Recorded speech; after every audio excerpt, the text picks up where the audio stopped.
స్వాతంత్రం వచ్చినప్పటి నుంచి ఈ రోజు వరకు మా కొడంగల్ నియోజకవర్గం మీద ఎవరు దయ చూపించలే, ఆ ప్రాంతం నుంచి ఎవరు మంత్రి కాలే. ఇవాళ ఆ ప్రజల కోరిక మేరకు నేను ఎమ్మెల్యేనై ముఖ్యమంత్రిని అయితే నేను ఆడ అభివృద్ధి చేయాలి, మా పిల్లలకు ఉద్యోగాలు ఇవ్వాలి.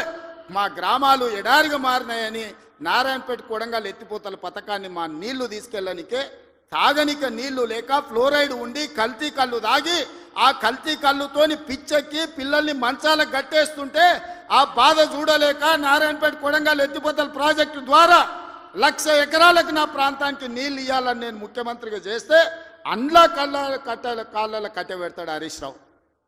ఇదే కాదు, ఇవాళ నేను 1,100-1,200 ఎకరాలు ఆడ భూసేకరణ చేసి తొండలు గుడ్లు పెట్టని భూములను ఇవాళ ఏదైనా ఏజో పారిశ్రామిక వాడ తీసుకొచ్చి పరిశ్రమలు తెస్తే మా పిల్లలకు ఉద్యోగాలు వస్తాయి, నా ప్రాంతం అభివృద్ధి జరుగుతుంది.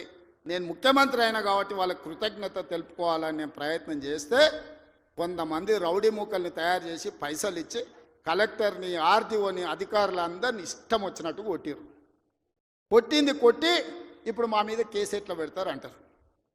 ఉత్తోని పక్కింటోని చెంప మీద కొడితేనే ఇవాళ రేపు మన పిల్లల్ని నెత్తి మీద కొడితేనే వాడు 100కు డయల్ చేస్తుండు, మా నాయన కొడుతుండు, మా నాయనమ్మ కొడుతుందని. స్కూల్కి పోయే పిల్లగాడు కూడా ఇలా తెలివి వచ్చింది, నెత్తి మీద ఇట్లా అంటే వాడు 100కి డయల్ చేస్తుండు. అధికారులను కిందేసి కొట్టి చంపేదానికి ప్రయత్నం చేస్తే కేసులు కడితే మా టీఆర్ఎస్ వాళ్ళ మీద కేసులు ఎట్లా కడతారు? బరాబర్ మా టీఆర్ఎస్ వాళ్ళు ఇట్లనే దాడులు చేస్తారంటారు. నేను అడుగుతున్న చంద్రశేఖరరావు గారిని, నీ కొడుకు నీ అల్లుడు మాట్లాడే భాషను మీరు సమర్థిస్తున్నారా? భూసేకరణ చెయ్యొద్దా? తెలంగాణ రాష్ట్రంలో పరిశ్రమలు పెట్టొద్దా? మా IT and industry Sridhar Babu గారు రోజుకి 20 గంటలు పనిచేస్తూ ఈ రాష్ట్రానికి వేల కోట్ల రూపాయల పెట్టుబడులు తెచ్చి విదేశీ పరిశ్రమలను రప్పించి నిరుద్యోగ యువకులకు ఇంజనీర్లకు ఈరోజు ఉపాధి కల్పించాలని చేస్తున్న ప్రయత్నం తెలంగాణ రాష్ట్రంలో చెయ్యొద్దా? మీరు చెప్పండి.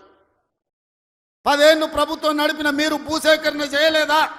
మల్లన్న సాగర్ల ప్రజల్ని ముంచలేదా? 14 గ్రామాలను మల్లన్న సాగర్ల ముంచలేదా? కొండ పోచమ్మల ముంచలేదా? రంగనాయక సాగర్ల ముంచలేదా? ఫార్మా సిటీ అని ఎయిర్పోర్ట్ కూతబెట్టి దూరంలో 14,000 ఎకరాల భూములు సేకరించలేదా? ఇవాళ ఒక కొడంగల్లో నేను భూసేకరణ 1000 ఎకరాలు చేస్తే మీ కడుపు మంట ఏంది, మీ దుఃఖం ఏంది, మీ బాధ ఏందని నేను అడుగుతున్నా. ఇదా న్యాయం? ఇదా ప్రభుత్వాన్ని నడిపినోడు మాట్లాడేది? ఈ విధానం ఉంటే రాష్ట్రం అభివృద్ధి చెందుతుందా? నేను అడుగుతున్న ఈ వేదిక మీద నుంచి తెలంగాణ రాష్ట్ర రైతాంగాన్ని, ఎవరో ఒకరు భూమి కోల్పోవాల్సిందే.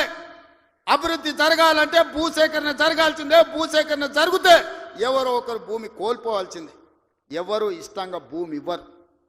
కానీ బాధలో ఉన్న రైతుకు నష్టపరిహారం అత్యధికంగా ఇవ్వడం ద్వారా ఆ రైతును మనము ఆదుకోవాలి.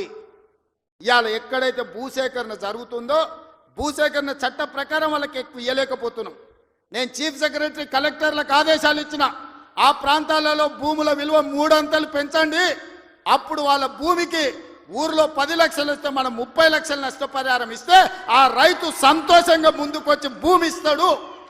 శాశ్వత అభివృద్ధి కోసం రాష్ట్ర పునర్నిర్మాణంలో త్యాగం చేస్తున్న భూ యజమానులను, వాళ్ళు దళితులు, గిరిజనులు, బలహీన వర్గాల వాళ్ళు ఉంటారు. చిన్న చిన్న భూములు ఉంటాయి, కుటుంబంలో 5-6 మంది ఉంటారు. వాడు అసూటనో ఇసూటనో పోయి భూమి కొనుక్కోవాలంటే నష్టపరిహారం అత్యధికంగా ఇవ్వాలని చట్టాన్ని సవరించమని వాళ్ళు నేను ఆదేశాలు ఇచ్చిన. నేను అడుగుతున్న మిత్రులారా, నల్లమల అడవుల్లో నుంచి ఒక గ్రామీణ ప్రాంతంలో వ్యవసాయ కుటుంబం, ఒక రైతు బిడ్డగా జిల్లా పరిషత్ మెంబర్ నుంచి ముఖ్యమంత్రికి వచ్చిన, నాకు తెలియవా కష్టాలు? భూమితో ఉన్న సెంటిమెంట్ నాకు తెలియదా? భూమే మన ఆత్మగౌరవం అన్న సంగతి నాకు తెలియదా? గ్రామంలో మన గుర్తింపు, మన గౌరవం, మన ఆత్మగౌరవం, ఊరిలో మనకున్న భూమి, మనం చేసే వ్యవసాయము. ఎన్నెట్ల నాగలి కడతాడా అని అంటే వెనకటికి పిల్లనిచ్చేటోళ్ళు, 20 జతలు ఎట్లు నాగలి కడతాడు అని అంటే వాళ్ళు పిల్లనిచ్చేటోళ్ళు. భూమి లేనోడికి పిల్లని ఇవ్వాలంటే 10 సార్లు ఆలోచన చేసేటోళ్ళు. అట్లాంటి భూమి తల్లిదండ్రులతో సమానం అనుకునే ఈ సమాజంలో భూమి కోల్పోతున్న వాళ్ళను హక్కున చేర్చుకొని అత్యధికంగా నష్టపరిహారం ఇవ్వాలని నూతన విధానాన్ని ఇవాళ నా ప్రభుత్వం తీసుకొచ్చింది. నా మంత్రివర్గ సహచరులు మీరు ధైర్యంగా ముందుకు వెళ్ళండి అని చెప్తున్నారు. నష్టపరిహారం అత్యధికంగా మేము ఇచ్చి భూమి తెచ్చి పరిశ్రమలు నెలకొల్పాలంటే ఇవాళ వాళ్ళు అడ్డం పడుతున్నారు. తెలంగాణ సమాజమా, మీరు ఆలోచన చెయ్యండి. ఇది మన తెలంగాణకు మేలు చేస్తుందా? ప్రతి సంవత్సరం 1,10,000 ఇంజనీరింగ్ స్టూడెంట్లు ఇంజనీరింగ్ పూర్తి చేసుకొని బయటకు వస్తారు.